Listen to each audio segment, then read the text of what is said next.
বাংলাদেশে কাজ্জাব বিন ইহুদি আছে, শুনেছেন না? একজন আহলে হাদিস ফোন করে প্রথমে আমার বাপ তুলে গালি দিল। আমি বললাম ভাই গালি দিও না, কি বলছো বলো। বলছেন আপনি আমাদের বড় আলিম আব্দুর রাজ্জাক বিন ইউসুফকে কাজ্জাব কেন বলেন? আমি ওকে বললাম কাজ্জাব মানে কি? তো বলছে কাজ্জাব মানে মিথ্যুক। তো আমি ওকে বললাম যে সে বলেছে নবীর মুখে গন্ধ ছিল। ওকে একটা বুখারীর হাদিস দিলাম, সাহাবায়ে কেরাম বলছেন নবী মুস্তাফার জবানে মুখ দিয়ে এমন একটা সুগন্ধি বের হতো যেটা মুস্কো আম্বারও ছিল না। নবীর শরীর দিয়ে খুশবু, ওনার ঘাম সাহাবার আতর হিসেবে ব্যবহার করতেন। বুখারী মুসলিমে হাদিস ভরা আছে। এ বলেছে নবীর মুখে গন্ধ ছিল, এটা স্পষ্ট কুফরি। যদিও পরে বলছে মানবিক গন্ধ ছিল, এ ডবল কুফরি করছে, হারাম করে। তো আমি ওকে বললাম এটা কি কোনো হাদিসে আছে? বলছে কোনো হাদিসে থাকতে পারে না, কোনো হাদিসে থাকতে পারে না। তো এটা মিথ্যা হলো না সত্য হলো? বলছে ডাহা মিথ্যা। ওই বলছে। আমি বললাম সে বলেছে নবী কিয়ামতে নিজে ফ্যালফ্যাল করে তাকিয়ে থাকবে, আমার নেকির পাল্লা ভারী হচ্ছে না গুনার পাল্লা, এটা কোন হাদিসে আছে? বলছে এটাও মিথ্যা।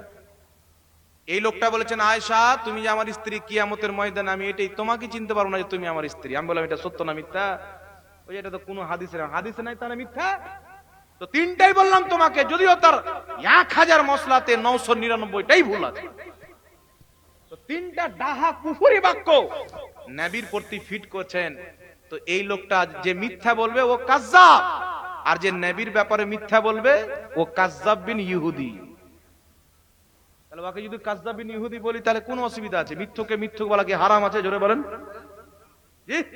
তো আমি ওকে বললাম তুমি এই হাদিসটি এই কথাটি হাদিসে দেখিয়ে দাও, আমি তওবা করে নেব ওকে কাজ্জাব বলেছে। তুমি যদি কিয়ামত পর্যন্ত না দেখাতে পারো, ও কিয়ামত পর্যন্ত যদি তওবা না করে, ওকে কাজ্জাবই বলতে হবে। ওকে যে সত্যবাদী মনে করবে ও কাজ্জাব, ওর সাথে জাহান্নামে যাবে। বুখারী শরীফের হাদিস, একজন সাহাবী আসলেন, ইয়া রাসূলুল্লাহ কিয়ামত কবে হবে? আমার নবী মুস্তাফা নামাজ আদায় করলেন, নামাজ পড়ার পর বলছেন কে কিয়ামতের ব্যাপারে জিজ্ঞাসা করেছিলে? সেই লোকটা আসলো, হুজুর আমি জিজ্ঞাসা করেছিলাম। নবী পাক বলছেন যে তুমি কিয়ামতের কি তৈয়ারি করেছো, প্রস্তুতি কি নিয়েছো? তো সেই সাহাবী বলছেন হুজুর আমি তো নামাজ বেশি পড়িনি, আমি তো রোজা বেশি রাখিনি, তবে ইয়া রাসূলুল্লাহ আমি আল্লাহকে এবং আপনাকে ভালোবাসি। বেশি নামাজ পড়িনি, বেশি রোজা রাখিনি, তবে আল্লাহকে আর আপনাকে আমি খুব ভালোবাসি। দয়ার নবী মুস্তাফা সাল্লাল্লাহু আলাইহি সাল্লাম বলছেন যে যাকে ভালোবাসবে কিয়ামতে তার সাথে থাকবে।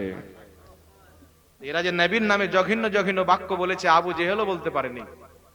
মক্কা মদিনায় যত কাফির ছিল, আবু জাহাল, উতবা, সাইবা, আবু লাহাব, ইহুদি খ্রিস্টানের কেউ যদি বলে থাকে নবীর মুখে গন্ধ ছিল, নবী নিজে ফ্যালফ্যাল করে তাকাবে, নেকির পাল্লা ভারী হচ্ছে না গুনার পাল্লা ভারী হচ্ছে, কোন কাফির বলেনি বাবা যে দাড়িওয়ালা টুপিওয়ালা মৌলবি সাজা লোক বলছে। এটা আবু জেহেলের চাইতে বড় কাফির। তাহলে কাফিরকে কেউ যদি নিজের ইমাম মনে করে, ওই মুসলমান হবে না, ও কাফির হবে? কথা বলেন।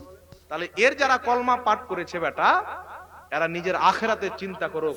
আমাদের একটাই মিশন, একটাই মাকসাদ, নবীকে মহব্বত করনেওয়ালা রাস্তার যদি চামার হয় তাকে বুকে লাগিয়ে নি, নবীর সাথে ঘৃণা করনেওয়ালা যুগের যদি বাদশা হয় তাকে আমরা জুতোর চাইতে জঘন্য মনে করি।